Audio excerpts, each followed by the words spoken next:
Hi, I'm Brittany Davis, the curator and founder of Beyond the Lines Art Show. I'm here with artist Mariam Moe-Mazad.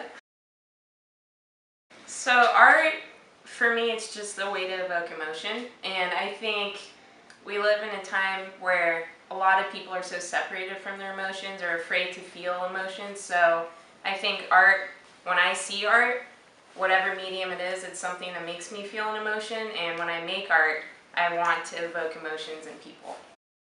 What made you want to become an artist? For me, it just kind of happened. I didn't sit around thinking like, oh, I want to be an artist. I just kind of realized I had an artistic ability very recently, so I started going with it. I don't think about it, I just do it. And then once I started realizing the feedback that people were experiencing an emotion or just taking something away from it, that was a great feeling. So I was happy about it. It's a way to kind of give back, and I decided to do it. What inspires you? Oof, it's a tough one. It's actually something I've been thinking about a lot lately. I've realized it's kind of, art was a way to turn something bad into something good. So whether I'm heartbroken or feeling depressed or just not in a good place in life, art has always been an escape.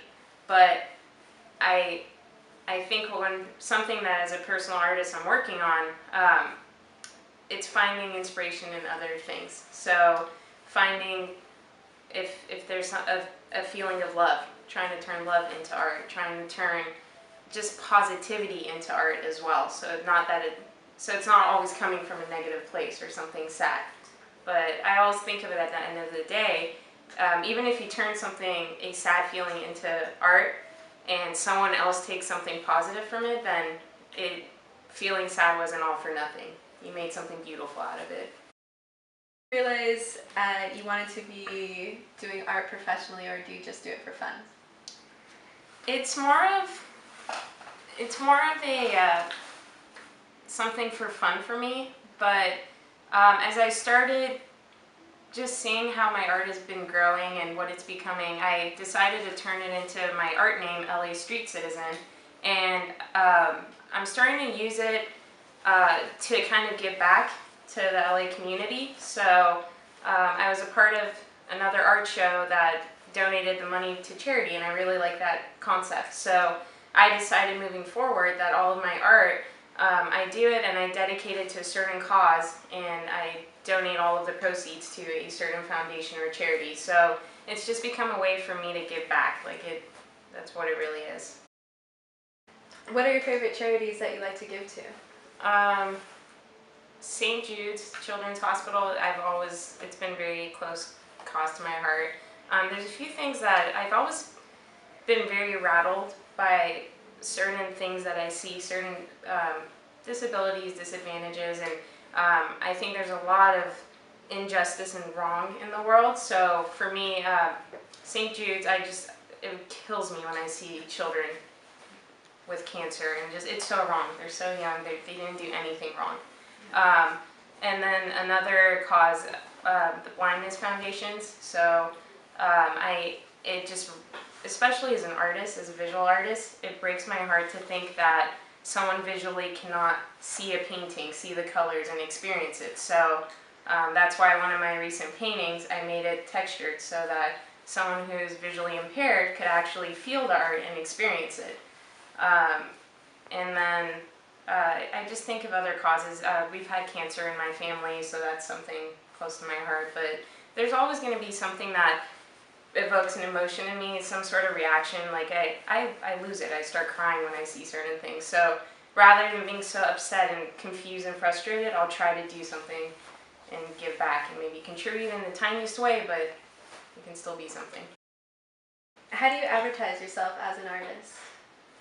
It's interesting. I do marketing for a living, so it's just interesting to start to shift the focus and market yourself. So for me, I started with how do I brand myself, and that's where LA Street Citizen was born. So I went ahead and I created a uniform. I have a website, I have an Instagram, I keep everything consistent, and basically it's just using my art, my photography, and just using all of that as a means of branding myself in a certain way. So that would be the very like strategic side of art, or the business side of it, if you think of it that way. Right.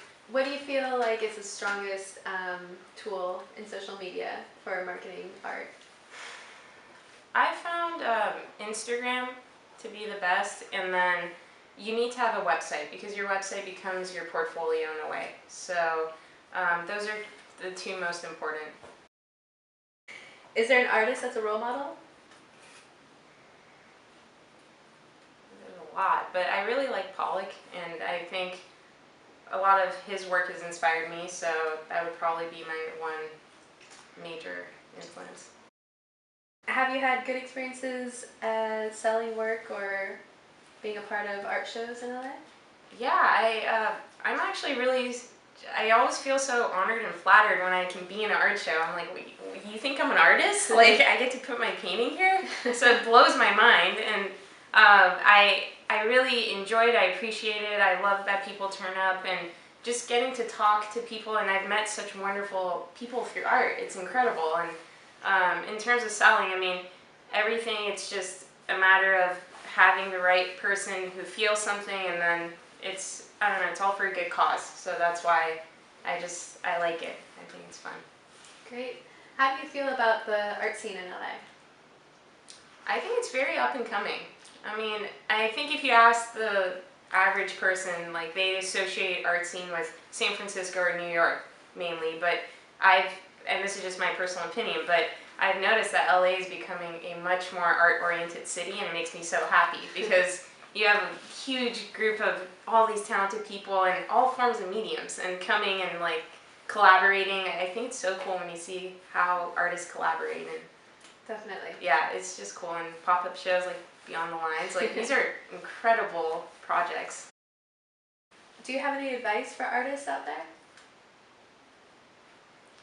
My one big piece of advice, so I grew up being told that I'm not artistic. Like, I can't even draw a stick figure well, like, that's a fact. But if I were to listen to everyone who told me that my work isn't good, or to just not choose art, like pick any other career because you're not talented, you're not creative, you have to listen to your instincts. So if you think you're an artist, if you believe you're an artist, put it out there. Just keep on trying and trying, and it's the people who push through all the resistance, that's when you'll succeed. So don't stop. Don't listen to anyone. Like, really listen to your instinct. If you were in a gallery, what is something you would love to see? Like artwork that you're drawn to? I really like abstract art. And reason being, it's just up for interpretation. I mean, I think you can go in and see an abstract painting on a day you feel happy, and you'll see something totally different than the next day if you go back feeling sad. So it's art that constantly evolves, that it doesn't have a assigned meaning to it. If you want to check out some of Miriam's work, click on the link below. If you like this video, give it a thumbs up. Subscribe to our page, and if you want to learn more about Beyond the Lines Art Show, visit beyondthelinesartshow.com or Instagram at Beyond the Lines Art Show. Bye!